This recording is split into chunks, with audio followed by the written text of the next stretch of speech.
Le Cargo maudit est le titre français de ce film d'aventure mystique réalisé par Frank Borzage. Clark Gable incarne le héros français de ce récit censé se passer à l'île du Diable. Bagnard indocile, il s'évade avec une bande de criminels. Une fille de bar, avantageusement interprétée par Joan Crawford, les accompagne dans cette cavale périlleuse à travers la jungle, puis sur une frêle embarcation. Parmi les fugitifs se trouve un personnage énigmatique, incarné par Ian Hunter, sorte de figure christique charismatique qui vient assurer la rédemption des différents protagonistes.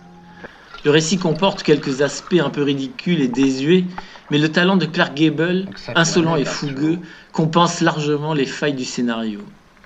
Les seconds rôles sont également inspirés. Outre Ian Hunter en Envoyé céleste, on trouve Albert Dekker en Crapule et Peter Lorre qui endosse une fois de plus le costume de l'infâme délateur.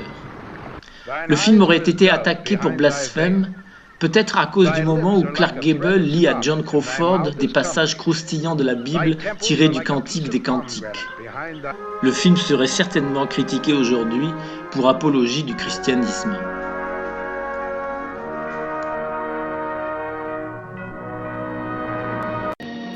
Torrid Zone est un film d'aventure bananière réalisé par William Casely et qui a le mérite de rappeler les sombres méfaits des industriels yankees du fruit en Amérique latine. Le film n'est que mollement critique, mais les guerriers héros sont plutôt sympathiques et le vrai salopard de l'histoire est le patron local de la Fruit Company, très bien joué par Pat O'Brien. Le héros du film est James Cagney, une grande vedette de l'époque, incarnant souvent des voyous au destin tragique, mais tout aussi à l'aise dans les rôles de comédie d'aventure à happy end. Sa complice Anne Sheridan est également plutôt bonne dans ce registre. Comme dans plusieurs films américains de l'époque, les relations adultères semblent relativement tolérées, c'est même plutôt le cornard qui est stigmatisé. Autre trait plus marquant de l'époque, la représentation des latinos n'est pas des plus gratifiantes. Ils sont souvent affables mais pas bien futés. Une justification sans doute pour mettre la main sur leurs ressources.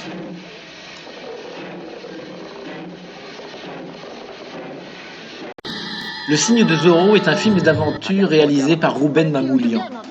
Tyrone Power, élégant et plein de vitalité, est plutôt convaincant dans le rôle titre, mais le scénario n'est pas extraordinaire et manque un peu de surprise.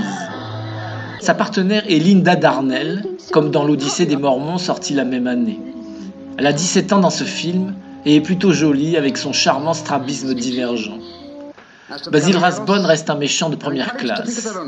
Le long duel à l'épée entre Tyrone Power et Basil Rathbone, dont on peut voir ici la fin, reste paraît-il une référence chez les amateurs de films de cap et d'épée. Le film eut du succès puisqu'il fut 10e en termes de recettes pour l'année 1940 aux États-Unis. Arise My Love est une comédie d'aventure à tonalité antifasciste réalisée par Mitchell Leisen et dont Billy Wilder fut co-scénariste.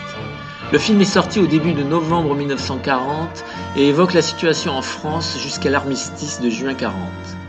Rémi Land en est le héros, avec comme partenaire Claudette Colbert, dans un rôle plus valorisant que dans La fièvre du pétrole, sorti la même année.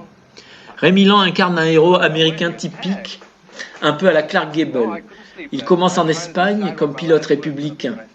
Emprisonné et destiné au poteau par de très nigauds franquistes, il est sauvé par Claudette Colbert, journaliste américaine dont le patron, basé à Paris, mérite une mention spéciale, son personnage étant très réussi. Le film fait éprouver de la compassion pour la France et pour Paris en particulier. On comprend mieux les allusions du général de Gaulle sur l'opinion publique américaine qui l'a aidé dans ses conflits avec le président Roosevelt. Malgré un contexte historique un peu lourd, le film est assez plaisant et se laisse volontiers regarder.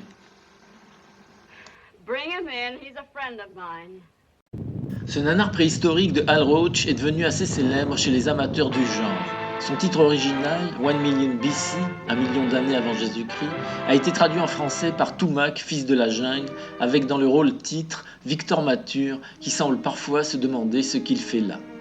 Il y a un peu de la guerre du feu dans ce film, à travers le scénario qui décrit des tribus préhistoriques à différents stades de l'évolution humaine, et bien sûr à travers les dialogues réduits à leur plus simple expression. L'ensemble est assez franchement nul, en dépit des efforts faits en termes d'effets spéciaux. Ceux-ci sont assez dépassés à l'ère du numérique, mais il faut leur reconnaître un certain charme, et les animaux préhistoriques sont assez rigolos. On a divers lézards, crocodiles et iguanes. Toutes ces pauvres bêtes sont grimées et surtout fort maltraitées. On trouve aussi, plus original, un opossum géant et un tatou tout aussi géant et en outre muni de cornes.